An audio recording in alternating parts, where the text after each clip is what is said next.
พี่น้องอุ้ยขักสุดพี่น้องเอ้ยนี่สุดยอดเลยโอ้ยว้าว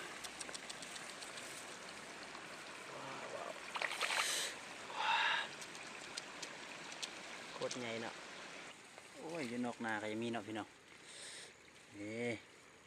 บ่อน้ำแห้งน้ำเนี่ย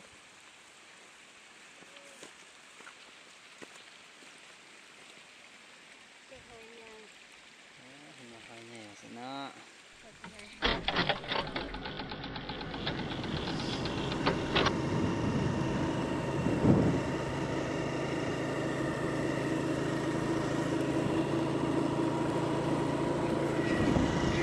เกิด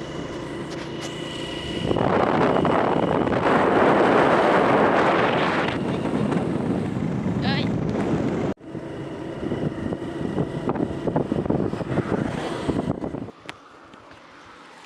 อ้าวจะได้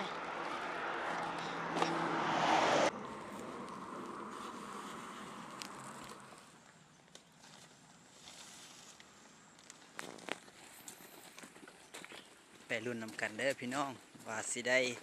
เก็บห้อยปักคว้างมาให้พี่น้องได้บ่มื้อนี้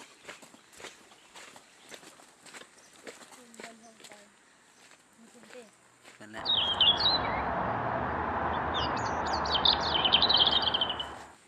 พาแฟนไปโลดอยู่ท้องนามื้อนี้ฝนฟ้าอากาศช่วงนี้ก็โอ้ยฝนตกทุกมื้อเนาะใส่หมวกก่อนเสริมความรอซะ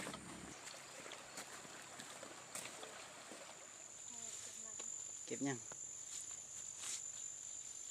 เขาเอิ้นว่ามักยังโอเคมักแขนคม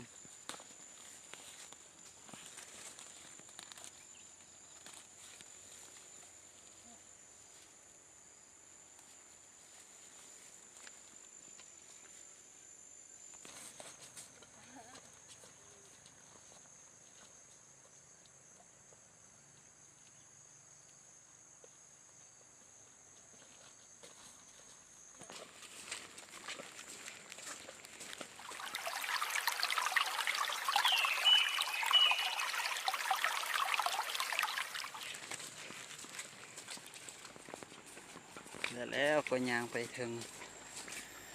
เนาะอยู่ทุ่งนาได้เบิ่งนำกันว่าเขาสิเก็บหอยได้บ่มื้อนี้เอ้ยนี่จวบตัวหนึงแล้วพี่น้องโอ้ยหอยปักกว้างซะเนาะนี่น้อยหน่อยประมาณเฮงๆเนาะ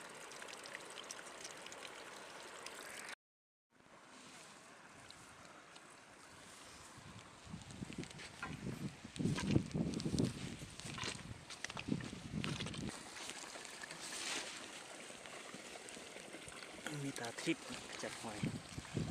นำคุณก็จับได้เบิดนี่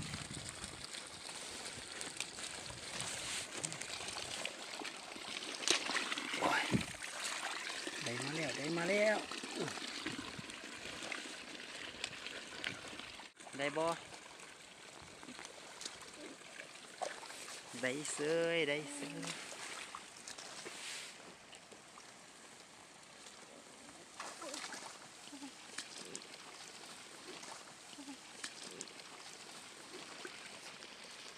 ได้เลยเดียว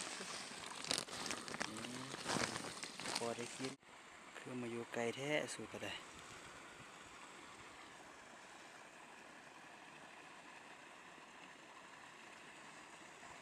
เขาไปจับคนเด้อ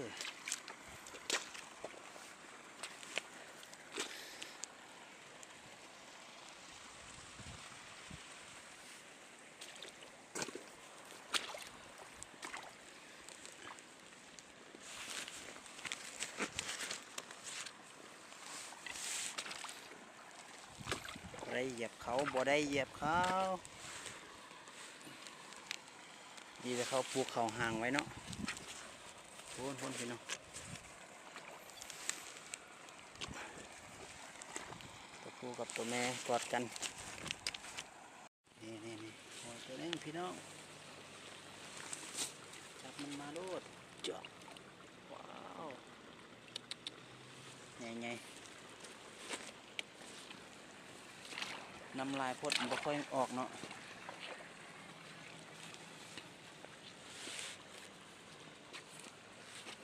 มันว่าน้ำแห้งประมาณแบบค่อยๆอย่างสิ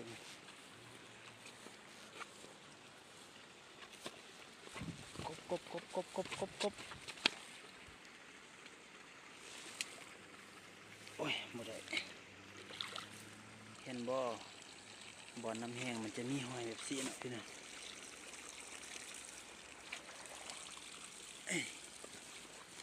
หอยกอดกันโอ้ยนี่มีหลาย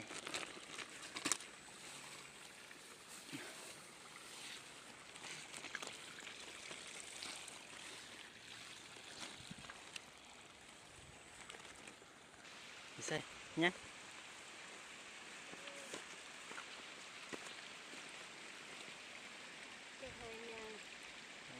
หอยแง่สิเนาะสิแล้โอ้ยอุ๊บว้าโอ้ยหอยขี้เมียงหอยตายอันนั้นพี่น้องจบแล้วจบอีกแล้วนี่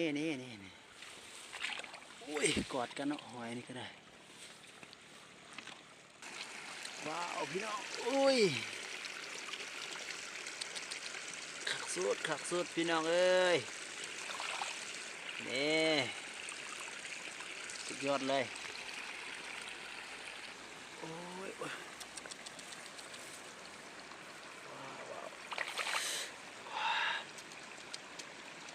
โคตรใหญ่เนาะโอ้ยอยู่นอกนาก็ยังมีเนาะพี่น้องนี่บ่อน้ำแห้งน้ำเริ่มได้ละเริ่มสิมีกันแล้วหอยเนี่ยเริ่มสิจับได้ไล่แล้วบัดนี้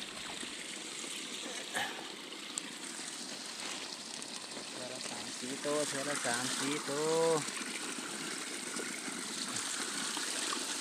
นี่แง่เข้าไป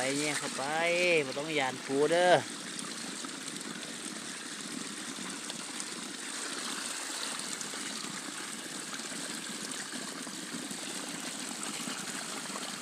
จับเอาแต่เฉพาะหอยปากควางเนาะหอยปากแคบเนี่ยบ่เอาเขาว่าหอยปากควางมีวิตามินส่วนวิตามินโอ้ยวิตามิน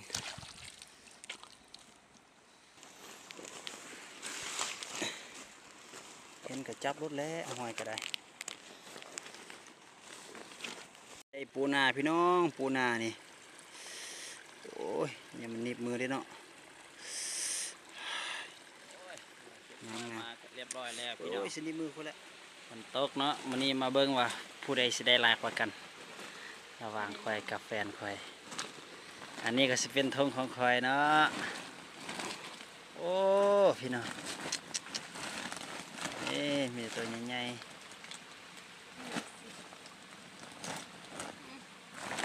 ๆธงข่อยเด้อตัวนี้เด้ออันนั้นธงแฟนข่อยโอ้ยอยากได้หน่อยเนาะแฟนข่อยนี่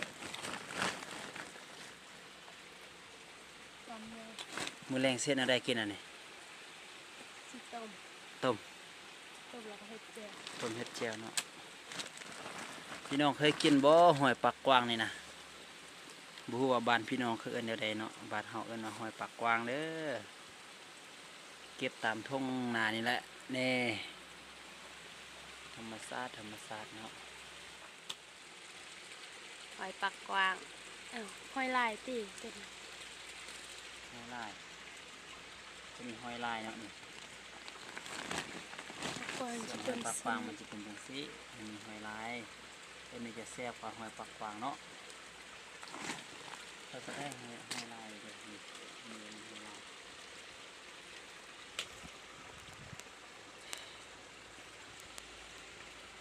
ก่อนจากไหนก็สิเมื่อแล้วในที่สุดเขาว่าความพยายามอยู่บนใดความสำเร็จก็ต้องย่อมอยู่บนนั้นหนึ่งบ่นี่ได้หอยมาแล้วพี่น้องเอ้ยมาเล่งสิเฮ็ดกินได้สิถ่ายรูปให้เบิ่งเด้อดีใจบ่ที่ว่าได้หอย ดีใจแล้ววะสิตอนนี้ก็กำลังพากันกลับบ้านแล้วเนาะกลับเมืองแล้ว เห็ดก้อนโถกินเด้อกินก้อยเด้อกินเห็ดแก้วเด้อ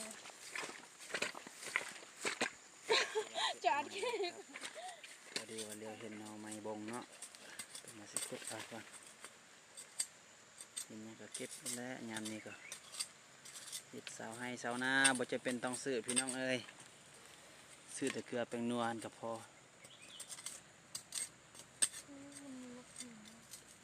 งัดเอาเลยเอานอต่อเนาะ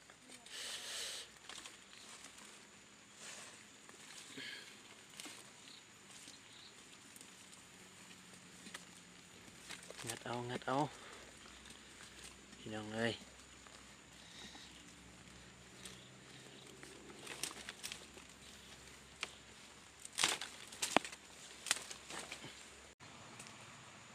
โอเค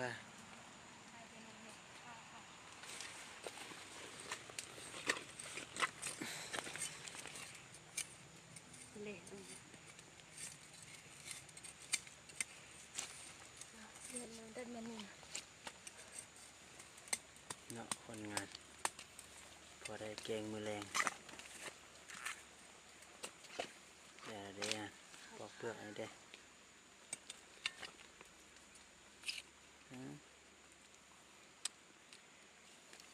จะหันเด้บ่มีลายอยู่เนาะคือบ้านนาเฮานี่ก็คือว่าแหละอยู่ไฮอยู่นายามฝนมาจังซีเนี่ยกินปานวานนะ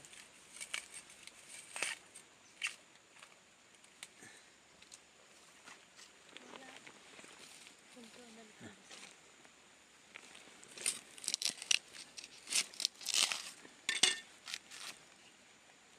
หึ